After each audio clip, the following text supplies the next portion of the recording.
Hello everyone, here you are listening Dr. Pin Kumar. Today I am going to tell you about the osmosis and osmotic potential. So I think you heard about the term osmosis in your graduation or in intermediate level. So here I have taken the one rod, and in this rod I have bifurcated it through the one semi-permeable membrane. So this side is the solution and this side is the pure water. So I think you are knowing that pure water will have maximum water potential, and that is equal to 0, and lower solution will have lower water potential, and it will be somewhat in the negative value. So in this case what happen, the water will automatically start to move from pure water toward the solution, means high water potential toward lower water potential through this semi permeable membrane, and this is called actually osmosis. And osmosis happen because of the osmotic potential. So I think you are confusing what is the osmotic potential. Suppose here is the pure water. So pure water, the having the highest water potential, and that is equal to 0. So what happen when we will add the solute in this pure water? So what happen, the solute will split, like sodium chloride I have taken here solute. So it will split into two, and water molecule itself will be split and will go and bind to sodium as well as the chlorine. So because of this process there will be the distance in between the two water molecules. So because of this increase in distance there will be lowering in the water potential of the pure water.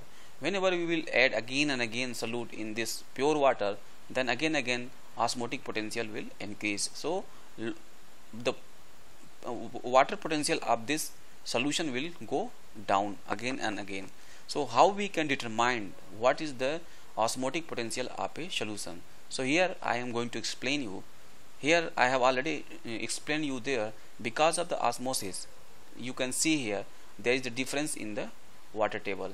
Previously the water table was equal in the both side, but right now because of the osmosis, a lot of the water has gone toward this side because of the osmosis. So we will apply the external force from this side, so it will happen the reverse osmosis up to the when the both side level of the water will equalize. Now we can see here the both side water is now equal.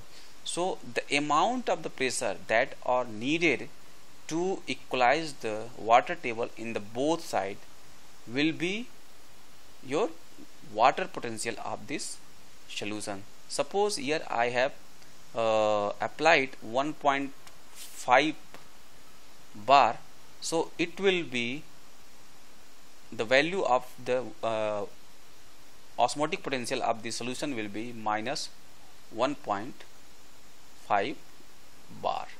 So I think you understand what is the osmosis, what is the osmotic potential, and how we can determine the osmotic potential.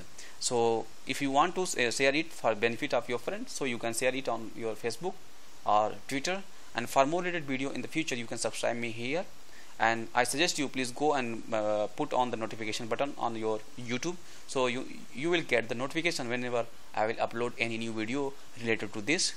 So thank you for watching my video.